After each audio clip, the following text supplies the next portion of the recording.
अस्सलाम वालेकुम। हमारे भाई लॉट में डवाल्ट के पानी ची के ग्राइंडर आए हैं। पानी ची का ये 1500 वाट का ग्राइंडर है, 11,000 RPM। ठीक है, ये हैवी ड्यूटी कामों में इस्तेमाल होता है, टाइल, मार्बल, ग्रेनाइट, जरी। ठीक है, पूरा दिन लगातार काम के लिए। ठीक है, इसमें 5 इंची हमारे पास स्टॉक है और 7 इंची का स्टॉक है। ठीक है, और 26 mm रोटरी हैमर की लॉट है।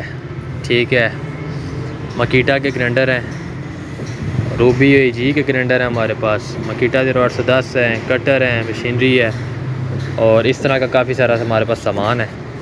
ठीक है, शॉप की लोकेशन गुजर खान सिटी है। ठीक है, कॉन्टैक्ट नंबर आपके सामने, कॉल में इस नंबरों पे सिर्फ हमें व्हाट्सएप करें। ठीक है, कॉल में जो है ना आप लोग ना करें, सिर्फ व्हाट्सएप में सिर्फ मैसेज करें। ठीक है, और शॉप की लोकेशन ये वगैरह सब कुछ इस पे दिया हुआ है। ठीक है, गुजर खान शहर ज़िला रावलपिंडी में आता है। ठीक है, जो भाई दूर के हैं वो ये उनके लिए है और ये ज़िला में रावलपिंडी लगता है। ठीक है, और बाकी इस तरह की मज़ीद वीडियोज़ के लिए हमें जो है ना फॉलो करें।